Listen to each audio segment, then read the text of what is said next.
Ladies and gentlemen, welcome to the National Constitution Center. I am Jeffrey Rosen, the president of this wonderful institution, the only institution in America chartered by Congress to disseminate information about the U.S. Constitution on a nonpartisan basis. Beautiful. So great to hear those wonderful words of our inspiring mission statement here in the beautifully renovated Kimmel Theater. Ladies and gentlemen, just a few months ago, we opened up this gorgeous new space, renovated with a great grant by the Sidney Kimmel Foundation, and you're hearing me from these state-of-the-art, cool TED Talk mics on these beautiful new seats, and it's a thrill to see so many people here to celebrate the opening of the return of our great exhibit, American Spirits. I want you to go see it after the show if you haven't seen it yet, and C-SPAN viewers, I want you to come to Philadelphia to see this beautiful exhibit which tells an amazing constitutional story that we are going to talk about tonight. And that is the constitutional story that poses an incredible question. How did it happen? How did it happen that America voluntarily, by a vote of 46 states with only 2 states dissenting in 1919, decided essentially to ban intoxicating liquors with the 18th Amendment, and then only 14 years later, by a similarly overwhelming majority of 46 states with only 2 states dissenting, changed its mind and repealed the 18th Amendment in the 21st Amendment, the only time in our constitutional history that an amendment has been repealed, and it took only 14 years. I hear a bravo from one of the celebrants in the crowd.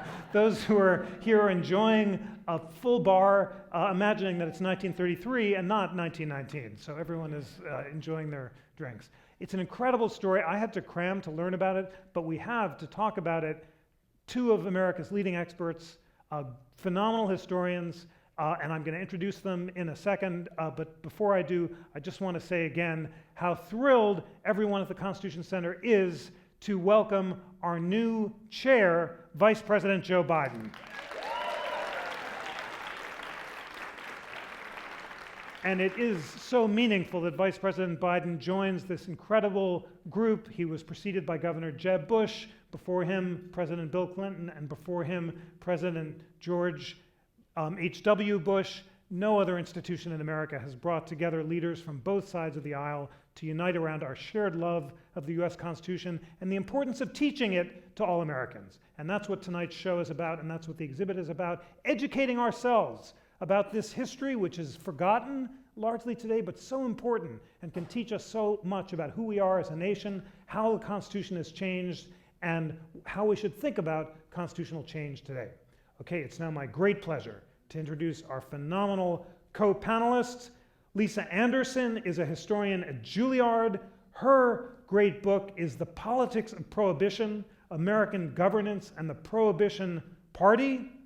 And Joshua Zeitz is a historian, the author of a bunch of spectacular books, including Flapper, a madcap story of sex, style, celebrity, and the women who made America modern. Can you beat a book title like that? Please join me in welcoming Lisa Andersen and Joshua Zeitz.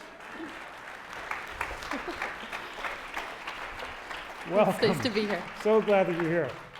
Please, let us jump right into it. Lisa, water? This is... Okay, well, pretend it's 1919, so you must have water. Okay, Although, sounds only appropriate. You don't know that there's actually water in here. It's true. It's true. Gin. Consider that as a possibility. It is. So to a certain degree, we're going to spend the whole show talking about this question, but I want to just begin by asking the obvious one. How did it happen? How did it happen? Well, the first part is that drunk people are annoying, especially if you're not drunk. And that really becomes the starting point. But there's a few kind of pathways that people come to prohibition. One is simply employers. It's really dangerous to have employees who are drinking on the job, which was pretty customary. And especially as America starts to industrialize, that danger becomes even greater. Then you have people who are coming from a fundamentally religious point of view. Part of it is a desire to restrict something they see as sinful, but part of it is also a sense that it's something that prohibits the process of salvation, right? Because people don't you need self-determination in order to have that. And then part of it's political, because as there's a growing movement of opposition towards corporations and trusts, the liquor industry certainly seems to fit that profile. And so there's a lot of people who push back and see it as having infiltrated both of the political parties to the extent that it's really messing with party politics, and hence overall the future of democracy in America, which seems like a big deal. Wow, fascinating. Okay, so employers, there's a religious element, there's an anti-corporate element. Joshua, tell us about more. There's also immigrants in the urban areas versus dry people in the rural areas, and progressives, who we think of today as liberal, turned out to be quite anti-immigrant. So tell us about some of that. Yeah, there's quite a, if you zoom out, there's an incredible backdrop, and some of it will seem familiar to us today because we have rough parallels to it going on. I mean, this is a period, 20 or 30 years leading up to Prohibition, of massive influx of immigrants from countries that today would be considered not particularly unusual, but at the time, immigrants from Italy and Ireland and Eastern Europe and Greece, they were considered quite foreign and not necessarily part of the fabric of the kind of old stock American populace. And they had drinking cultures that came to kind of represent to many old stock Americans something that was foreign and dangerous and not part of the organic, American nation. It's a period of rapid and demographic transformation. There's a period of rapid urbanization. So you had, quite a lot of political and cultural contests that grew up around that. It's also a period of cultural innovation. It's a period when gender roles are getting thrown up into the air, in part because more women are moving into the workplace, more people moving into cities where there's anonymity that you didn't have in the countryside. You put all of this together, and something like alcohol or the prohibition of alcohol became representative of a number of other kind of cultural touch points, and so it became the type of issue that people could latch onto in a representative way, even if they didn't always do it consistently. So as you said, right, many progressives we think of as reformers, as liberals, many of them, not all of them, but many of them latched on to Prohibition for their own reasons, but by the same token, many anti-progressives, kind of protectors of the old guard, also, embrace Prohibition for their own reasons. So people looked at the lens that they used to look at the question would influence, their reasoning for embracing a kind of anti-liquor platform. Fascinating. So a bipartisan movement uniting these urban progressives with rural evangelicals. And let's take us up to the progressive era, and the question of whiskey taxes is really important. And they've been 40% of funding the national government since the time of the founding, when the whiskey tax on farmers, the 25% tax that George Washington's administration imposed, created the Whiskey Rebellion. Farmers tried for treason. Washington magnanimously pardons them. But all of a sudden, you don't need the whiskey revenue when the 16th Amendment authorizing a federal income tax passes. So tell us about that and about the politics around 1913, 14, during the administration of that great President William Howard Taft, the subject of my next biography. Taft is against the prohibition because he thinks it's going to be really hard to enforce and will lead to a trampling of states' rights. But tell us about the politics around 1912, at a time when more than half the states are dry, but it's not obvious that a federal amendment is actually going to pass. Yeah, so there were huge economic reasons to avoid it. And those reasons seem so significant that particularly the beer industry, because Americans were starting to transition away from distilled alcohol and more towards beer, partially because of refrigeration. Makes that, that technologically possible to transport and store. And as that transition happens, all the people involved in the beer industry, and they're particularly important because they're better organized in a lot of ways than the distilled liquor industries. They're actually feeling pretty good because their rates of sale are going up. And because they know there's this long history of cooperation with the federal government, and of the federal government really relying upon beer excise taxes as a means of gaining revenue, they actually don't organize particularly well to stop prohibition simply because they can't believe it could happen, which seems terribly naive, but the people who were pro-prohibition also believed it wasn't going to happen anytime soon, so then it kind of makes a little more sense.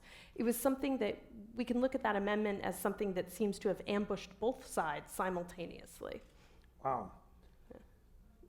So there's a law in 1913 that would allow states to restrict the booze that's imported into them, and Taft vetoes that law. He wants to be on the Supreme Court. He hates being president. He views everything through constitutional terms, and he thinks Congress has no power to regulate this under its power to regulate interstate commerce. Mm-hmm. But his veto is overridden by a 2/3 majority, partly because of the intervention of a guy called Wheeler, who is one of the political operatives of his day, the head of the Anti-Saloon League, who goes around to individual congresspeople in swing districts and said he's going to mobilize his activists against them. Tell us about his role and how a 2/3 majority is building in Congress around this time that will eventually propose the amendment. I'm going to start that and then hand it to you. Okay.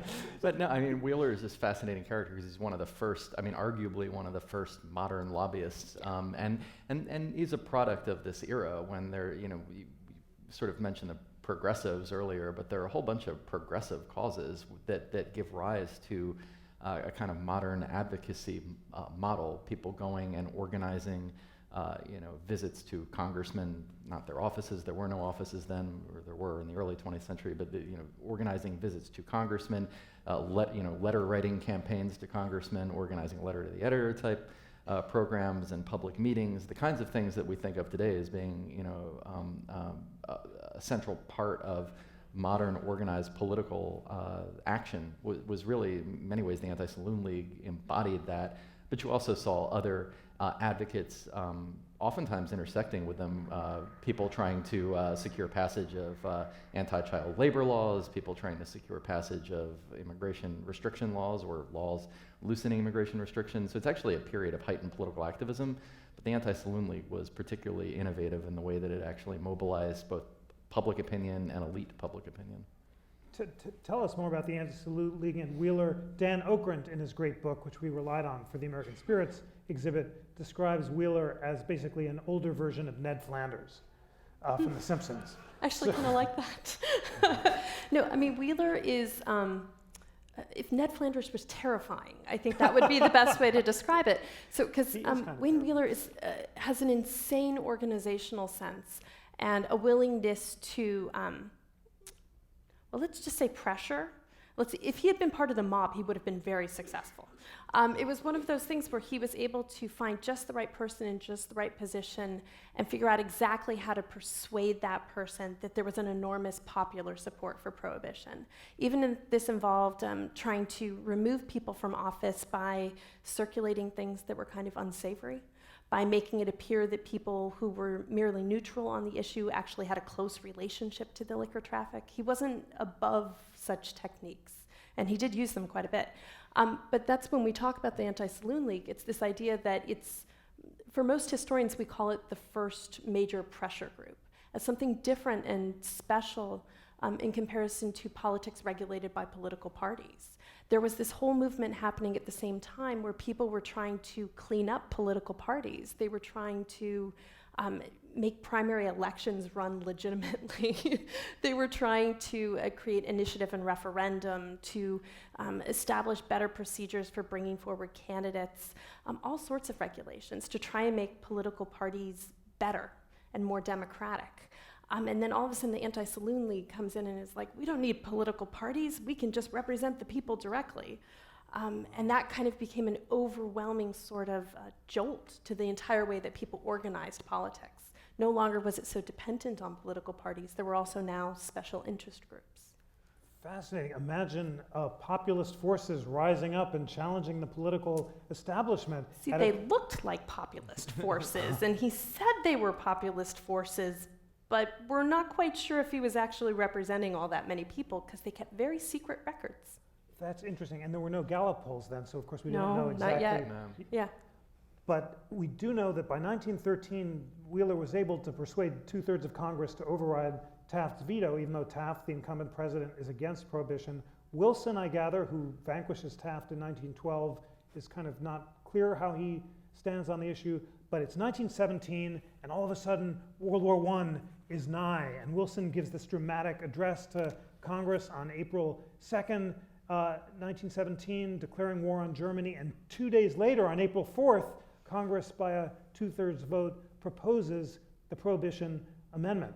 Tell us the story of how part of that reflected xenophobic anger at so-called German brewers, and what was the role of World War I in really pushing this amendment over the edge? Sure. I mean, I think World War I, and this is true of a lot of wars, it catalyzes social, economic, demographic forces that have been in play for many years. So many wars, including World War I, put the economy on steroids, which in effect, will, in this particular case, accelerate patterns of urbanization, industrialization. It moves a lot more women, a lot more rural people into urban settings, into the workforce. Like other wars, it necessarily kind of upends a lot of older cultural patterns. And it places into a sharp spotlight this question about who is an American. This has been brewing for some years, but it makes brewing. Sorry. Stop! You're killing me. Beer on my mind.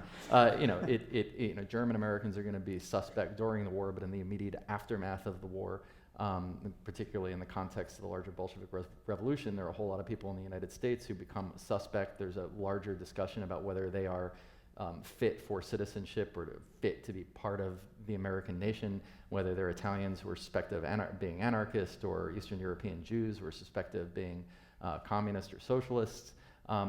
These people all seem very suspect, particularly in the context, immediate sort of aftermath of a war that required an immense amount of mobilization and a real focus on a unity of the kind of the American spirit. So it provides an opportunity for people who had for some time been worried about these trends to actually zero in on particular issues like alcohol consumption, but also on sexual mores, on religious practices. It allows them to grab certain of these issues and use them in a representative way to kind of to talk about a larger constellation of concerns. And it kind of all comes to a head really around 1919, 1920. Fascinating. So the amendment is proposed on April 4th, 1917, and it's ratified in 1919, about a year and a half later. The ratification is by 3/4 of the state legislatures. Ladies and gentlemen, time for a quick reminder about how you can amend the Constitution. There are 2 ways to propose and 2 ways to ratify. An amendment can be proposed either by 2/3 vote of both houses of Congress, which is what happened with the 18th Amendment, or by a convention called at the request of 2/3 of the state legislatures. And people who are calling for a balanced budget, a convention of the states today, have now gotten 7 states short of the 2/3 that are necessary to call a new constitutional convention. That would be the first time that proposal mechanism will have been used in American history. To ratify, you need 3/4 of the state legislatures, or ratification by 3/4 of special conventions called in the states. The 18th Amendment for Prohibition was ratified by the legislative method. We'll see that it was repealed in the 21st Amendment by the convention method, the only time in American history that ratification by state conventions has ever been used. So thanks for indulging me on that brief Article 5 primer. It's always good to refresh. Absolutely, it is good to refresh. We had some great middle school kids here today for the opening exhibit, and I quizzed them about how you amended it, and they got each of the, they actually got it. It was wonderful. Wow, was give so those cool. teachers super gold It was stars. a beautiful That's thing amazing. to see. Absolutely great. Okay, and I can't resist, sorry. And C-SPAN viewers, if you have further doubts about how you should learn about how to amend the Constitution, check out the thrilling interactive Constitution that the National Constitution Center has created with the Federalist Society and the American Constitution Society. You will see the leading liberal and conservative scholars in America writing about every clause of the Constitution, and we have a great explainer on Article 5 with scholars describing what they agree about and disagree about. Okay, so back to the ratification. It takes 3/4 of the state legislatures. How did ratification go? It did obviously well, since in the end 46 out of the 48 states ratified, but World War I is going on, so what's the ratification process like? Well, it was fast, and that's probably the most important thing. This is where a lot of the later critiques come into play about how democratic, essentially, was this amendment. The speed is important because of two factors. One, it means that soldiers who are in World War I are having difficulty communicating with their representatives in the state legislatures. So they're having trouble communicating in ways that voters want to be able to vote, to articulate to their representatives. So that has a factor. They don't have enough time, they don't have enough means. The other thing that comes into play is that the speed means that many of the people in the state legislatures who are voting on ratifying the particular amendment were elected before Prohibition was set as a national issue. So in many cases, they were elected by constituents who didn't know that representative's position on Prohibition. So there's two ways in which the process is very speed, which seems to be a demonstration of enthusiasm, might later be seen as indications that it failed to meet that standard of deliberation that's a critical prerequisite for democracy to take place. It is critical. That's the whole point of the ratification process, that idea of deliberation, that people have to thoughtfully and deeply deliberate about an issue before the Constitution can be amended, and that's a fascinating process failure. Yeah. Tell us also about how some of these state legislatures are malapportioned, which means that rural votes count for more than urban votes. Is that a factor that's as well? Absolutely right. I mean, voting in the kind of throughout the I would say the middle part of the 19th century got liberalized for the most part. There were many states in which alien residents who declared their intention to become American citizens could vote. By and large, there were very few registration processes. There were very few residency requirements. Americans had long done away with requirements that voters be taxpayers or that they own land, and that kind of period of liberalization peaks immediately after the Civil War during Reconstruction with the enfranchisement for a time of African Americans. There's then a period between the 1870s or 1880s and the 1920s when voting actually, we don't always go we don't always move in this country in a direction toward kind of liberalization. It retrenches in large part because of the influx of a large number of immigrants who were seen as being suspect and not part of the proper body politic. The rise of a very vocal working class in cities, the rise of a union movement that many middle-class employers who came to embrace Prohibition saw as suspects. So you see from the 1880s on through the 1920s a rash of laws at the state and local level that make it harder to vote, and that also tilt the vote toward more traditional rural counties. So you see laws requiring strict registration processes, voter ID laws for the first time in American history, more or less. Residency requirements, the states that previously allowed non-citizens who had declared their intent to become citizens, they're no longer allowed to vote. Becomes much harder for working people who were very transient, who didn't always have the ability to document their residency, to actually register and participate in elections, which effectively meant that a large part of the electorate, if you look at voter participation as a ratio of eligible, meaning of age adults, it drops off precipitously in the late 19th or late 20th century. Add to that the fact that a lot of states are apportioning legislative districts and congressional districts either at large in a way that dilutes the urban population, or they're relying on census numbers from, say, 1900 rather than 1910 and 1920 that don't reflect the movement to cities and the arrival of new Americans. So there's definitely an anti-democratic strain to kinds of things that are going on here, and they're not always done with the intention necessarily of limiting the franchise or of embracing some sort of regressive type agenda. Progressives who you were sort of pointing out earlier are attempting to improve the electoral process are instituting processes that also make it more difficult to vote, and they're doing it with the best of intentions. So I think there's a good case to be made, certainly, that a lot of the sort of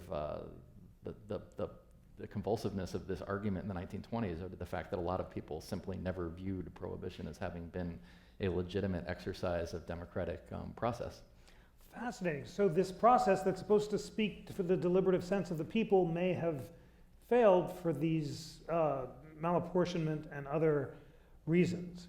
So the amendment is ratified in 1919. It becomes law, and it's up to Congress to say what it means. And Congress quickly proposes this Volstead Act, which sets the limit for permissible spirits at an incredibly low percentage, really low. Yeah. Surprising everyone. Many people said, oh, don't worry, it's not going to cover beer, but it turned out that it did. Yeah. Wilson is so upset by this that he vetoes the Volstead Act because he said it didn't wait a year, which the amendment said you had to before anything could take effect. Tell us about the Volstead Act, and basically, did people feel that they were sold a bill of goods and they got a much more draconian restriction than they expected? I think that the people who were paying attention probably thought that way. I mean, there's a large part, despite the fact that voting turnout is, significant. I mean, we're getting numbers between 85 and 90% voting turnout in some elections during this era. Nonetheless, the amount of educated voting isn't always extremely high, is the way I'd put it. People mostly voted for whatever political party their neighbors voted for. So there wasn't necessarily a lot of attention to the intricacies of what exactly they were setting into play. And so you see with the Volstead Act that people had suspected, oh, the level will be set at, maybe 2%. We'll have to pull back some of the alcohol content, but we'll still be able to have like a near beer kind of product. And then that quickly became clear that that wasn't going to be the case. And so a lot of people who had hoped that Congress would interpret the new amendment in a way that was generous for liquor providers, they saw themselves as friends to the federal government. They had been funding it for such a long time, were rather shocked to find out that that wasn't the case.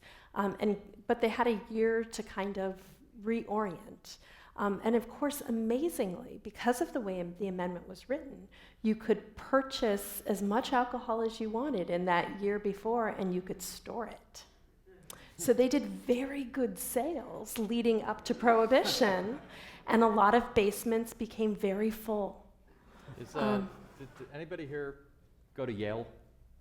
Okay, because it was a good And place willing to admit it. Yeah, because the Yale Club in New York had a 16-year supply of liquor in the 20s. They stocked up especially, so membership had its privileges.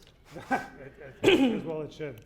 Well, how effective was Prohibition? I think I saw a statistic in the exhibit that drinking fell by something like 70%, and yet at the same time enforcement was really lax because there were only 3,000 federal agents, 10% were dismissed for corruption, and it wasn't enforced. So how is it possible that drinking could have decreased, but enforcement could have been lax? I've seen numbers closer to 30%, but it drops off quite a bit, and in part because it becomes more expensive. It becomes more difficult. I mean, it was always possible for people who, if you belonged to the Yale Club or if you, knew the secret password to get into the 21 Club, it was always possible to get alcohol. But with the supply being shut off and the spigot being shut off, so to speak, it became much more expensive. And to be fair, we think back on Prohibition as being somehow regressive, but alcohol consumption in the 19th century was, by today's standards, pretty obscene. Yeah, people drank too much. Yeah, people drank too much. So this wasn't necessarily, bad for America's health. I mean, it did actually set us on a course of more normal alcohol consumption, and a lot of this is because it was interwoven with patterns of work and family and community, particularly for certain ethnic groups, immigrant groups, working class, working men's saloons, and it does kind of sharply interrupt some of those patterns. Just on the enforcement question, one of my colleagues, we were talking through today, and he said, marijuana is illegal. If it weren't illegal, I might use it. I probably wouldn't, but the fact that it became illegal decreased consumption. So tell us about that. 30% sounds like a better figure. It was a lot. But it was high in the 19th century, it sort of went down, and then it went back up by the 1970s. So what were the patterns? Yeah, so the 19th century, just people drank a lot. And so like at the beginning of the exhibit, it takes 1830 as a reference point. And I think 1830 is generally seen as the high point in American consumption habits. But we're talking a lot, especially because most of the consumption is described in terms of all Americans age 14 and over, when those numbers are usually produced. And it includes women who had lower rates of consumption, and hopefully the 14-year-olds had lower rates of consumption. So when you think of it, it's not just on average, it's recognizing that a certain part of the population is drinking a whole lot. Okay, we're pretty sure historically that those numbers went down because there's lower rates of reported liver disease. See, this is the kind of thing we have to do to kind of come up with a proxy measure. Or there's fewer arrests for public drunkenness. And then after Prohibition, when the commodity is legalized again and can be taxed, at that point, the rate of the amount of liquor that get taxed is lower than the rate that did pre-Prohibition. So for how it affected people's habits, I think part of it is an argument that prohibitionists have long made, which is that if something's legal, it seems respectable. And so when alcohol became illegal, it became less respectable. And for some people, that made it better and more exciting, especially when accompanied by jazz. And for some people, that made it even less acceptable and kind of unseemly and gross. And part of that has to do with what the drinking culture was really like, what public drinking was like in the 19th century, which was mostly the equivalent of dive bars. So imagine only dive bars with not a lot of other options, except for some ethnic communities that had other traditions. Like, I wouldn't mind going to a beer garden. That'd be great, but I'm not going to one of those 19th century saloons. Well, that's just gross. yeah. Was it like the Mad Men era from the 60s where people are just drinking at lunch and all afternoon and are plastered all the time? Yeah, I mean, if you look at patterns, But very functional. yeah, for working men, you know, in the 19th century, I mean, Except you the would big literally, machines. yeah, That you was would bad. you would work, you would drink, you would work, you would drink, and then, you know, as you got higher rates of urbanization, industrialization, you know, you had a saloon culture that rose up. But remember, the late 19th, early 20th century, that public drinking culture was very much gender segregated and mostly male. You wouldn't see women going into saloons. They wouldn't have been welcome, and there was a sharp divide between the public sphere, which was for men, that was work and politics, and the saloon, and then women, which was home and hearth and child rearing. What's fascinating is that the era of Prohibition is arguably it's the first era in which drinking becomes a heterosocial activity, and it comes to kind of embody the sophisticated, you know, set that's flouting all of these conventions in the 20s, including the law.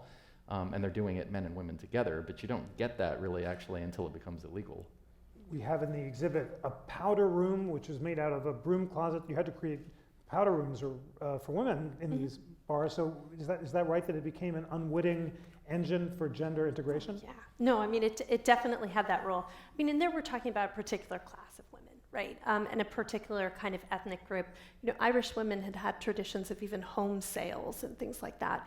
But here we're talking about women who could pay to go into a nice nightclub, or someone they knew could pay to have them come into a nice nightclub and have cocktails.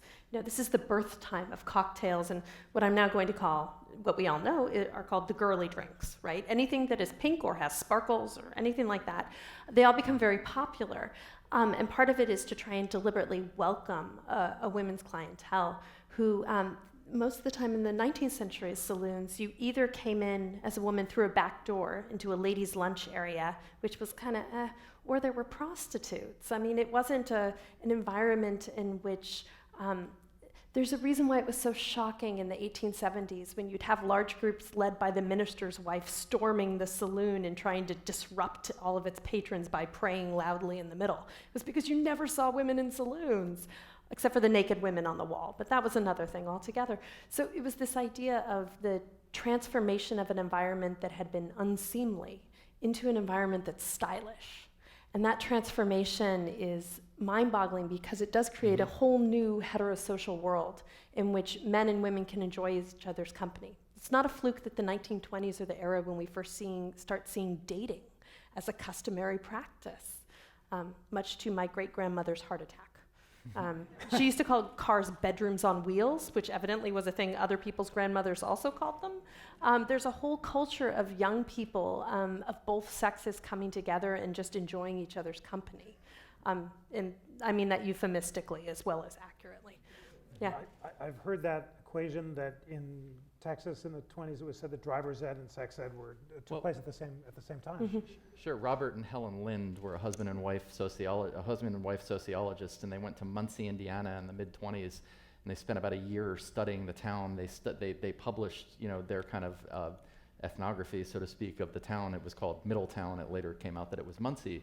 And I mean, the kind of cluster of concerns that parents had in this era when more kids are going to high school. It's the first decade where you had a kind of discernible adolescent or teenage subculture, and the things they were concerned about were sex, alcohol and the car, and they thought the automobile had a lot to do Together. with the other two, because it was giving people literal freedom to go out and boys and girls together go out and do things that were illicit, including drink. It said that the sexual revolution of the 60s was essentially driven by the pill. Was the sexual revolution of the 20s driven by prohibition?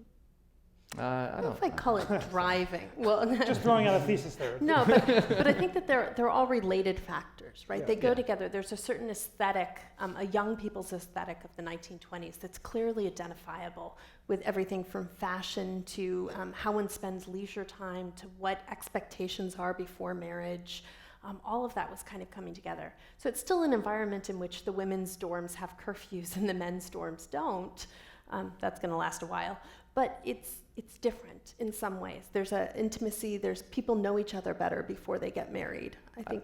I think you can look at the trends over the 19th, 20th century, and I'll bring it back to Prohibition. It's when you go from an agrarian society to an urban society, there's no longer an economic incentive to have 7 children who can help you on the farm. Rather, there's an incentive to have 2 children, because children are no longer an economic help. They're a liability if you have too many of them, and now they have to go to school later into their lifespan. So Children are less profitable. That's right. They're less profitable, and Yeah. you have to invest more in them. And if you want them to do well, they probably need to have high school, maybe even a little bit of college. So people begin to disassociate gradually, sex from procreation. Now, once you do that, you're also acknowledging that there are reasons to have sex that have nothing whatsoever to do with having a family, and that's a sort of backdoor to having a sort of, there's a lot that flows from that, and it converges in the 1920s with a culture, with a public leisure culture. There are now electric streetlights that allow people to stay out later. There are public amusements. People are working a fixed 8-day or 10-day hour rather than a continuous sort of cycle and pattern on the farm, and so they expect to have a leisure culture out of work, and it's possible now in these cities to do that in public and to do it with men and women together. And it happens that Prohibition kind of maps itself over these developments, and it means that alcohol is going to be a theme behind that. And for people who are alarmed about the first sexual revolution in the 20s, who are alarmed about the kind of the creeping kind of confluence of the public and private spheres for men and women, alcohol can become a very powerful representative problem or virtue. There are some people who think it's very sophisticated, and they embrace it for the same reasons they embrace all the modernity around them. Wow. Well, certainly seeing cross-cutting forces from the moralism that led to Prohibition to the sexual revolution, which is undermining its enforcement. So back to the constitutional story, it's not illegal to drink, it's just Right. illegal to sell. Right. So enforcement is really ineffective, and there are all these raids. Tell us about the failure of the enforcement of Prohibition. It turns out to be much harder than you'd think, I think is the long story short on there. So in the actual amendment, I think most historians are most inclined to place the blame on the concurrent enforcement clause, which is part of it that says basically that either state or federal law enforcement can take responsibility in any given place. The idea here was that people who lived in states where the state wasn't terribly supportive of prohibition could request assistance from the federal government in order to make those areas dry. And the importance for law enforcement being evenly applied was that otherwise you just cross state lines to go get alcohol and then could drive back, which you could now do in your car. So this was more of an issue. The problem was akin, however, to what happens, and many of you might remember this, of having a toddler and going to a party with your spouse, which is that both of you take the toddler with you to the party, everyone's watching the toddler, so no one's watching the toddler pulls down the tablecloth and there's a mess all over the floor. When everybody has the responsibility, nobody has the responsibility. And with a maximum of about, our best guesses are around 2,500 prohibition agents at any given time. That just was in no way sufficient to the task that the federal government alone could take responsibility for this. And the state and local governments just didn't want to, especially in the wettest areas, where they didn't have to be on the take. They just had to decide that this was not interesting to them. Wow. Although some of them were on the take, and 10% were dismissed for corruption.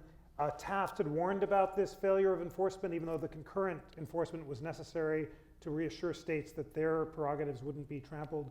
more to say about the failure of enforcement?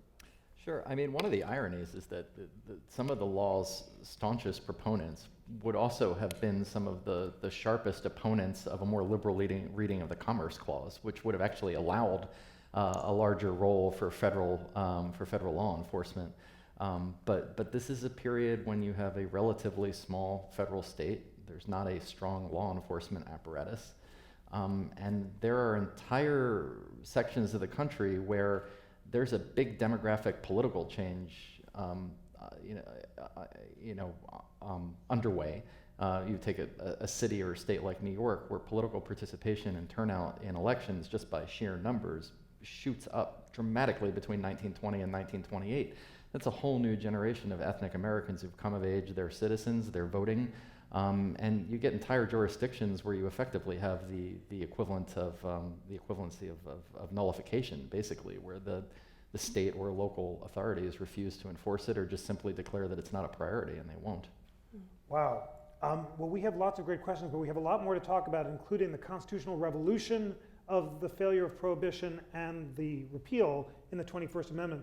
Would you allow me to just quickly tell the story of the Olmsted case? Because this is the central constitutional Fourth Amendment case of the early 20th century. It unites my two heroes, Chief Justice Taft for the majority and Justice Louis Brandeis for the dissent.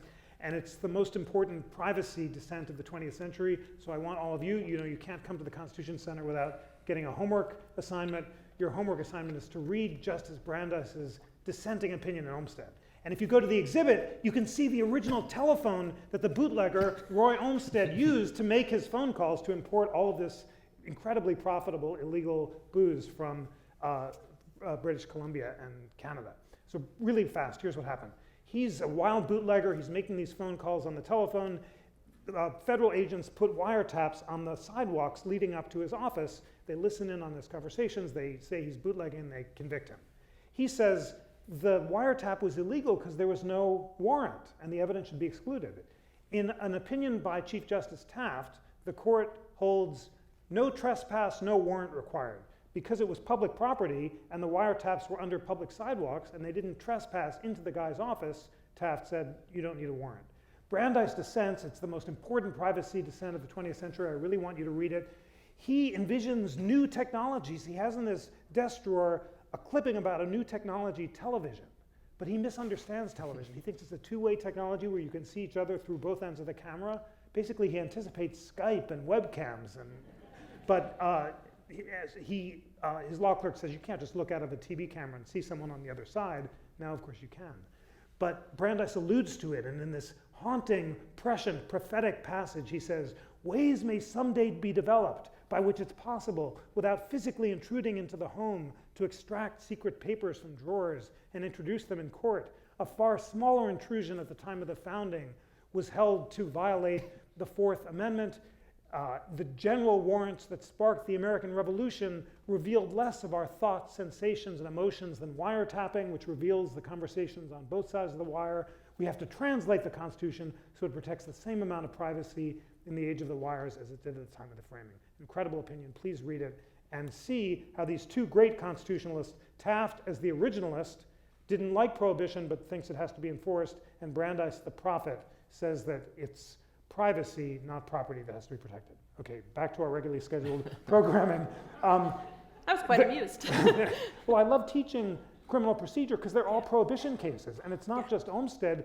Carroll, the case involving car searches, was a prohibition case where they rip open the upholstery and find the booze. So there's a lot to learn about the Constitution and criminal procedure through prohibition, just as there's a lot to learn about the war on drugs in the 90s.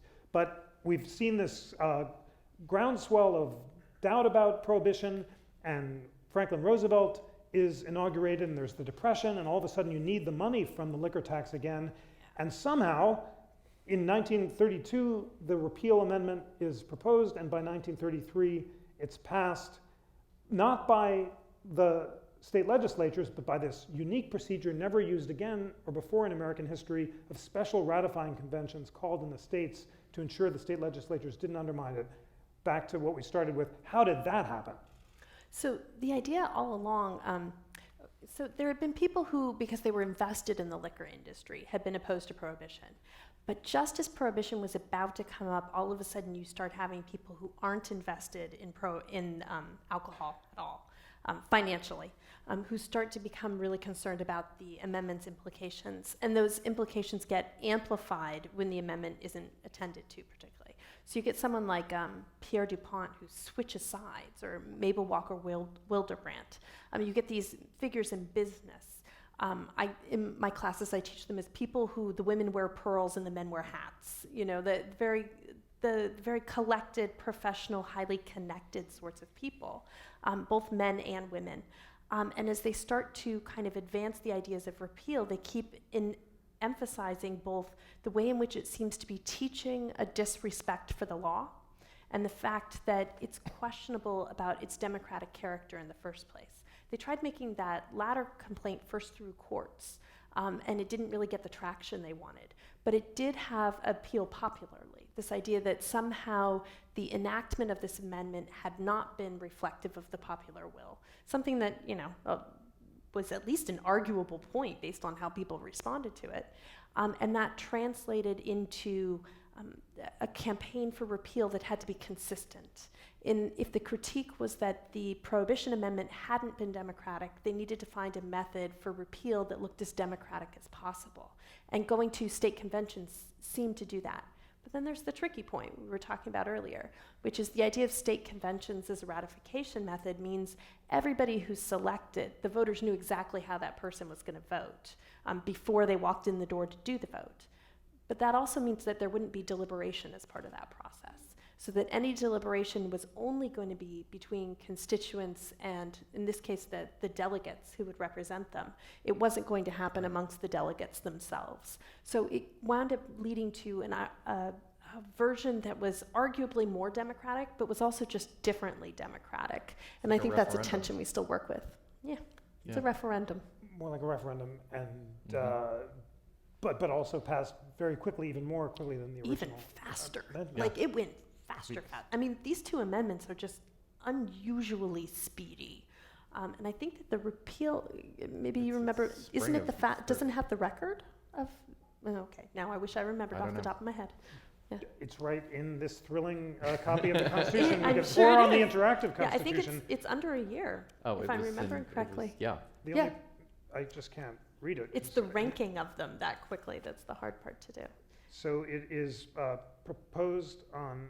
Oh, I love that you took out the Constitution. well, It makes you- me so happy. Well, I always take out the Constitution, and so and after I read this, I'm going to give you this copy of the Oh, that'd be Constitution, lovely. so you can share it with your friends. The 18th Amendment is hereby repealed. It was passed by Congress on February 20th, 1933, and ratified on December 5th, 1933. Yeah, that's speedy. Really speedy. Yeah, and then it was enacted, thank you. You're welcome. I'll give you one after. All right. And then it anyone was who wants one enacted can have almost them. immediately. There was no 1 year delay as there had been with the previous amendment.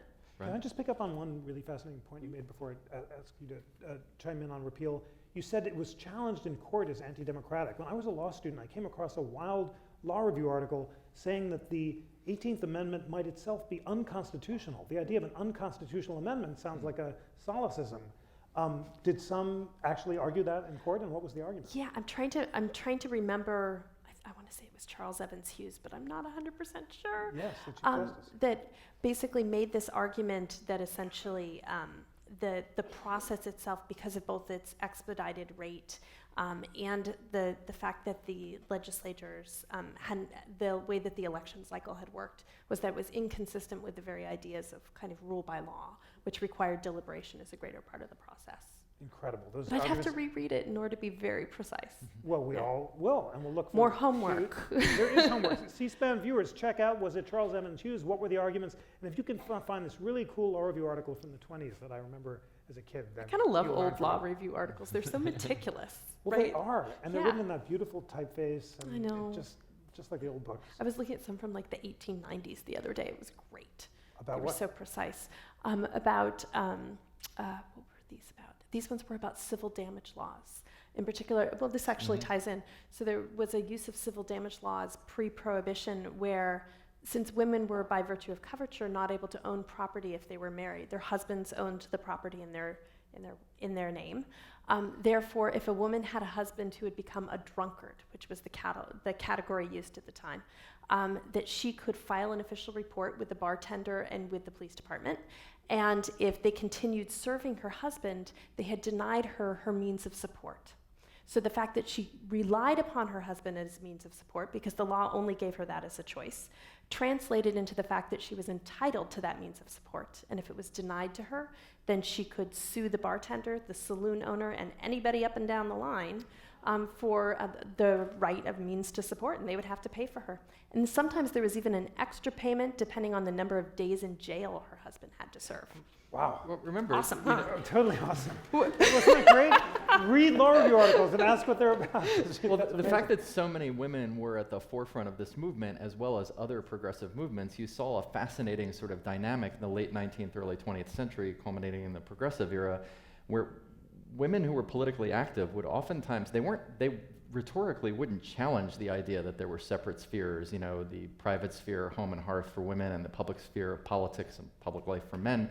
They would argue that in a more complex urban industrial society, for women to be protectors of home and hearth, they needed a voice in politics, because there were saloons that they couldn't control unless they had the vote. There were public health and safety issues. There were school issues now that their children were probably attending proper public schools. And so their argument in favor of political enfranchisement was, in order for us to be guardians of our homes and to provide these nurturing environments for our husbands and our children, we actually need a voice, we need a say, we actually, to be women as you understand women, we actually have to have some sort of input into whether saloons are allowed to serve alcohol and at what hours, and whether people should even be able to consume alcohol. So it became a powerful wedge in for women to say, like, we're not going to challenge separate spheres, but we would argue we can't actually do our job as mothers and wives unless you allow us some input into these questions. Yeah. Wow. It's an amazing way to leverage weakness for strength. Yeah. Right? That's a powerful way of putting it. So for the repeal, one of our questions is, which two states did not ratify and why? There were different states. For the repeal, do I have it right that it was North and South Carolina? And for the original Prohibition Amendment, it was Rhode Island and Connecticut? I remember the first two. I don't remember the second two. I don't know. For the 18th, it was Connecticut and Rhode Island. I have no idea why. I've tried to look it up, and I haven't been able to fully track it down. For Rhode Island, I know, like, I've done a lot looking at the Prohibition Party, which is the longest living minor party in American history. And they actually had a movement in Rhode Island, and they were very upset about it. Well, Connecticut, I mean, this is speculation, but Connecticut had really bad apportionment going into the 1960s. I think it was Connecticut that was the U.S. Supreme Court case that ultimately said one man, one voter. It was one of the court cases that led to it. So there was I think they were still doing at-large elections. I mean, they probably had a pretty unrepresentative sample. I don't know about their referendum system, but it was still a fairly non-democratic system of choosing representatives to various bodies. Yeah, and in the southern states, there's also the ways in which race and segregation dramatically reconfigure the way people process prohibition. So like in a lot of southern states, it's as African Americans become completely, utterly disenfranchised and denied their legitimate rights to vote, as that gets kind of locked in to position, all of a sudden prohibition is able to come up as an issue simply because the people who are remaining as voters feel secure that they can have debates amongst themselves. So, I mean, race always plays a role whenever you're looking at that. It's so complicated, the fissures and cross-cutting interests that are bipartisan on both sides. So Prohibition is repealed, and happy days are here again, and the Depression is here, but people can drink again, except they can't, because it goes back to the states, and the states are allowed to decide what sort of drinking to allow, and many of them retain draconian dry laws. Tell us about those. Yeah, so some states that do it, the localities I think are even more interesting. You still, we were talking about some very contemporary examples, Yep. right, where cities still have dry statutes, or there can be a large variety of what are called blue laws, which are just all sorts of different sorts of regulation. Like I remember not in college, not being able to obtain alcohol after 10 p.m., things like that seem at times rather arbitrary. but are historical relics that are still part of the contemporary legal situation. My family has a shore house at the Jersey Shore in a town called Ocean Grove, which was founded as a Methodist camp meeting, and it's still a dry town, and it's still, the town is technically, the land is owned by the camp meeting, and so for those of us who are sinners, we have to walk across the bridge to Asbury Park and get buy a drink, but you know. Yeah. Vineland, New Jersey, same Vineland, way. sure. Pasadena. Yeah. I've written on Harriman, Tennessee. There's a whole variety of these places that were actually established as dry communities. Like for Harriman, they stayed dry way into the 20th century, in part because the original lease or the original land deeds had locked into the very deed that you received when you purchased your house, that if you ever bought, sold, or consumed liquor on site, there's the consumption one, that your house actually reverted back to the land company. So there's all sorts of creative ways to keep an area dry if that's your overall Our house is wet, aspiration. but yeah. Yeah. I can't resist asking if, as the Supreme Court has held in the reproductive autonomy cases, the right to privacy includes the right to define your own conception of meaning, the universe, the mystery in human life. Have any of these dry laws been challenged as violations of the constitutional right to autonomy? I actually don't know. I can't think of any. Yeah. I think most of the time it winds up being less repeal and more just meh. You know, people just kind of do what they're going to do. The sense that this would be something worth the investment of rigorous enforcement, I think, has largely lost. They're mostly symbolic in a lot of cases. I'm sure we can find an exception to that, but in most cases it seems to be mostly symbolic. Wow, and alcohol consumption by the 1970s went up to its pre-prohibition level? Mm-hmm. Yeah. But at the same time, those numbers can be interpreted differently. So even though the average American by the 1970s is consuming as much as the average American in, say, 1915, nonetheless, since that's being shared more widely between men and women, it's distributed more evenly, and because we're no longer counting people who are 14 to 21 in that number, between those two things, the rates of consumption aren't necessarily as damaging, is the way I'd put it. So in other words, we're learning to drink much better. I'm delighted, and I hope that all National Constitution Center members will drink very well tonight. Gender case involving women and men that Justice Ginsburg criticized, where women who were found to have been driving under the influence were chivalrously escorted home by the police, whereas young men were supposed to be arrested, and that was challenged as a violation of gender discrimination. Are there interesting constitutional issues involving gender and alcohol throughout the 60s, 70s, and so forth? Beyond that one, which is interesting. I mean, looking at the 19th and 20th century, there's no doubt that men's and women's drinking are perceived very differently.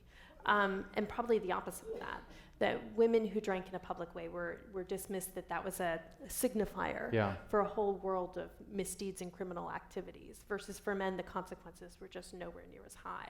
But the idea of a double standard operating throughout the law, I think, is pretty consistent. Yeah.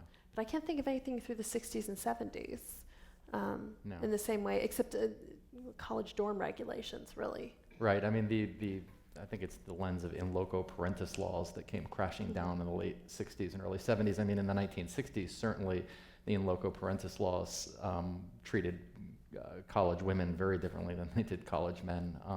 There were curfews imposed on college women, not on college men. At schools like Barnard had these bizarre rules that said that men and women could be in the same dorm room if the door was open and 3 of 4 legs were on the floor. But and clearly there was a sense that women were to be treated as sort of wards of the college, and men were to be treated as creatures who needed to be kept away from those women under all but very prescribed circumstances. And that in loco parentis structure comes crashing down in the 70s, at which point men and women are treated equally on equal footing. Time for just a couple questions from our spectacular audience, several about marijuana. Are there parallels to prohibition issues to the legalization of marijuana today? Okay, I have a take on that. Okay, please do. For understanding the repeal that happens during Prohibition, the key thing is that context of the Great Depression. Okay, so with the Great Depression and legalization happening at that moment, it doesn't immediately inflate to pre-Prohibition levels simply because there's no apparatus. Nobody has the money to start big factories at the same rate again, right? That all of the capital that's required to do that isn't going to be in place.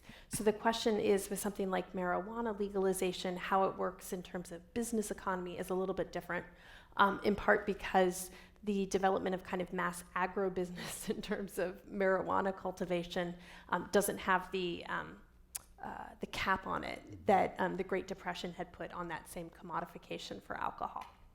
Great. So. Yeah, and I think, marijuana consumption is probably pales in comparison to alcohol consumption in the late 19th, early 20th century, so it's not as jarring. And you don't have the same social structures in place that you did in the early 20th century. I mean, church organizations, reform organizations, it's a different context, I think. And there's no saloon equivalent. No. Right? There's no opium den. There's no that sense that this is tied up with other behaviors that are outside of Fish concerts, yes, I think that's right. Yeah, and the occasional laser show. Right. Yeah. As we close up, several of our guests want to know about the relevance of the Prohibition story to today. So the amendment that seems most likely to get some kind of convention of the states, two-thirds majority is a balanced budget amendment. What does the story of Prohibition tell us about the likelihood of, say, a balanced budget amendment actually being proposed or adopted today? I mean, I would say like the overall lesson from Prohibition is don't make a constitutional amendment if a federal law will do what you want to do, because it's much easier to tweak a federal statute. Not that it's easy, but what's involved in trying to tweak a retweak for the amendments is really a logistical nightmare. And yeah, a lot of the work was done through the Volstead Act, and that was the place where changes could be made most concretely. But having an amendment that was so difficult to repair or moderate largely contributed to its failure. So at some point, citizens have to exert some amount of trust that the process itself of negotiating, of deliberation, is going to yield outcomes that are going to be better in some ways than that permanent kind of status of using the Constitution as a lawmaking instrument. The Progressive Era was an era of constitutional change. The 16th Amendment, authorizing the federal income tax, the 17th Amendment, authorizing the direct election of senators, the 18th for prohibition, the 19th for women's suffrage, all reflected popular movements. They didn't spring out of nowhere, but they had been percolating for decades often, and were bipartisan movements that were eventually codified into law. What does that tell us about the possibility of seeing an amendment to the Constitution today?